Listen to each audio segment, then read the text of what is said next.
Ya, Julius Dedi, NIM 2018 310120. Kawasan pertanian adalah gabungan sentra-sentra pertanian yang memenuhi batas minimal skala ekonomi, pengusaha dan efektivitas manajemen pembangunan wilayah secara berkelanjutan, serta terkait secara fungsional dalam hal potensi sumber daya alam, kondisi sosial, budaya, faktor produksi, dan keberadaan infrastruktur penunjang.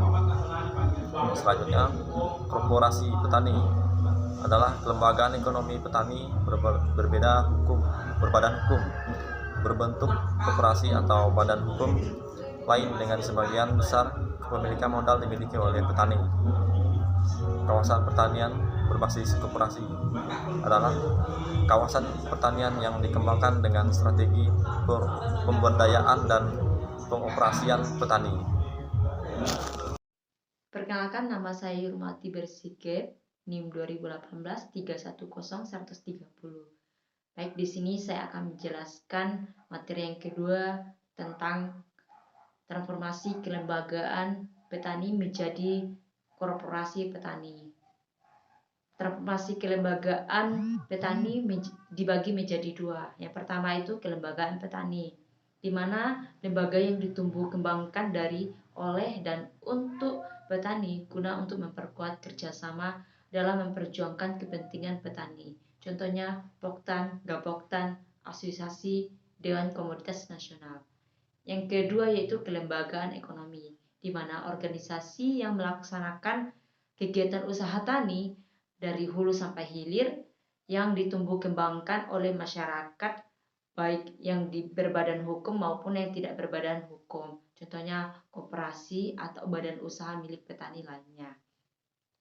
Korporasi petani terbagi tiga. Yang pertama itu percepatan adopsi modernisasi pertanian oleh petani. Yang kedua itu usaha berskala ekonomi, berorientasi pasar dan kawasan. Contohnya sinergi manajemen sistem hulu hilir. Yang ketiga yaitu fasilitas pengembangan agroindustri melalui penyuluhan dan pelatihan dan pendidikan. Dan kelembagaan korporasi petani itu terdapat 5 elemen utama pembentukan korporasi petani. Yang pertama, konsolidasi petani ke dalam suatu kelembagaan korporasi. Yang kedua, konektivitas dengan mitra industri, pengolahan, dan perdagangan modern. Yang ketiga, aksesibilitas terhadap sarana pertanian modern. Yang keempat, aksesibilitas terhadap permodalan. Yang kelima, aksesibilitas terhadap fasilitas dan infrastruktur publik. Terima kasih. Baik, terima kasih waktu dan kesempatan yang telah diberikan kepada saya. Perkenalkan, nama saya Stefanus Valentina Sumardi, NIM 2018 310122. Baik, di sini saya akan menjelaskan tentang prinsip dasar pengembangan kawasan pertanian berbasis korporasi petani. Prinsip pengembangannya, yang pertama, fokus komoditas. Penjelasannya mencakup komoditas prioritas nasional dan komoditas andalan daerah. Yang kedua, fokus lokasi. Penjelasannya sesuai arah pengembangan wilayah dan memperhatikan agroekologikal zona.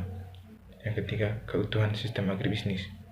Penjelasannya mencakup seluruh subsistem hulu, on-farm, hilir, dan penunjang.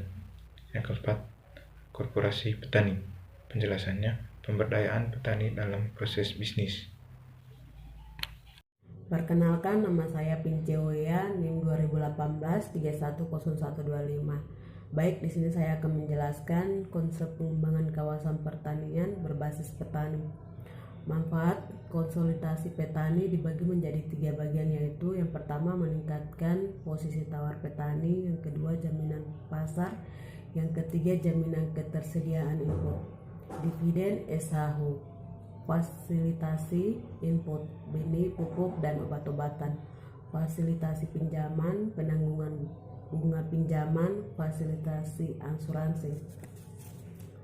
Koperasi petani yaitu Poktan atau Gopotan Asosiasi Petani, penyertaan modal simpanan, bantuan peningkatan produksi padi, bantuan pasca panen dan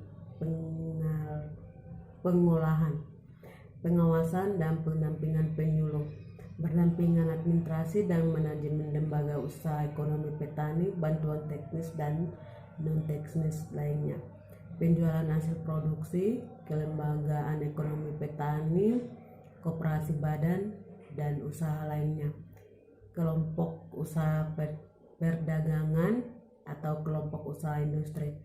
Selamat pagi, perkenalkan nama saya Rosa Ugipa NIM 2020-310068. Di sini saya akan menjelaskan hasil kerja kelompok kami dari kelompok 7. Yang pertama UU 19 atau 2013 perlindungan pemberdayaan petani. Yang kotak berikut Permendaan 18 atau 2018 kawasan pertanian berbasis korporasi. Yang kotak yang berikutnya program serasi selamatkan rawa sejahterakan petani. Yang kotak yang berikutnya petani milenial atau antalang. Permintaan 33 atau 2017 KUB atau penumbuhan dan perkembangan. Yang latar belakang potensi generasi muda pertanian yang cukup besar. Yang berikutnya percepatan peningkatan efektivitas dan efisiensi pembangunan pertanian. Yang berikut penggerak dan pelapor pembangunan pertanian. Yang berikutnya merupakan salah satu bentuk kelembagaan ekonomi petani. Buka kurung, cap, tutup kurung. Yang tujuan satu, yang ke-1 peningkatan peran muda atau petani muda, mendukung program prioritas Kementerian Pertanian. Yang kedua, penumbuhan kelembagaan ekonomi yang dikelola pemuda atau petani muda dalam rangka pembangunan daya saing dan posisi tawar dengan pelaku usaha lain. Dan yang berikut ketiga, mengembangkan metode pembinaan pemuda atau petani muda yang berorientasi agribisnis. Terus yang di bagian definisi, yang pertama kelompok usaha bersama atau buka kurung KUB dalam kurung berdasarkan Permendaan 33 atau 2017 adalah kumpulan pemuda atau petani muda yang bergabung dan bekerja sama mengelola usaha pertanian bersama untuk meningkatkan skala ekonomi dan efisiensi usaha. Yang berikut petani milenial adalah petani berusia 19 sampai 39 tahun atau yang berjiwa milenial yang adaptif terhadap teknologi digital. Yang berikut KUB petani milenial adalah kumpulan pemuda tani yang beranggotakan dari 20 sampai 30 orang yang telah siap dalam pengelolaan usaha pertanian secara bersama. Itu hasil kerja kelompok kami. Sekian dan terima kasih. Baik, perkenalkan nama saya Nikunda Ruselo, NIM 18310127, Prodi Agribisnis. Baik, saya akan menjelaskan sedikit tentang tahapan penumbuhan kelembagaan tani. Yang pertama itu identifikasi kegiatan masyarakat tani. Yang pertama arisan remaja, pengajian kelompok adat. Yang berikut sosialisasi pentingnya poktan. Yang pertama itu penyuluh aparat desa, aparat dan masyarakat desa. Yang berikut misalkan pembentukan poktan. Yang pertama itu KAUR BPP atau penyuluh petani aparat desa. Yang berikut adalah pemilihan pengurus poktan.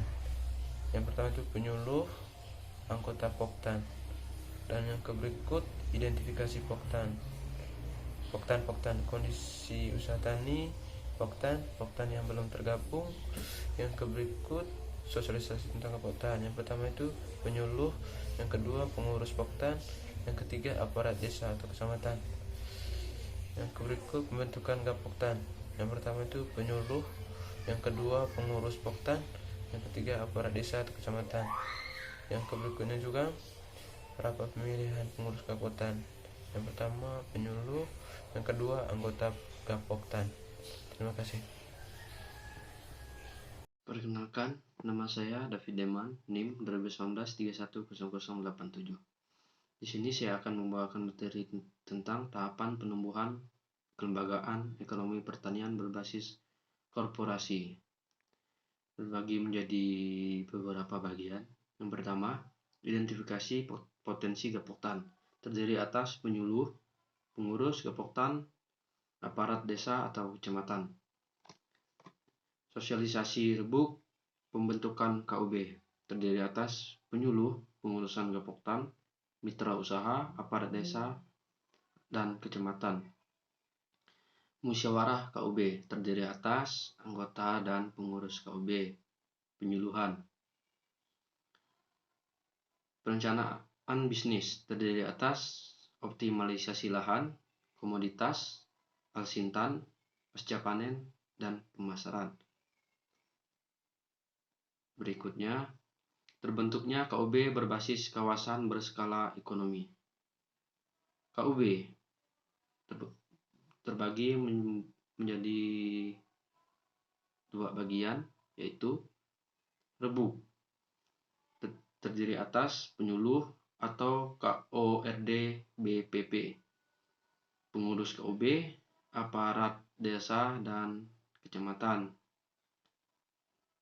Berikutnya terbentuk koperasi atau PT. Sekian dari saya, terima kasih.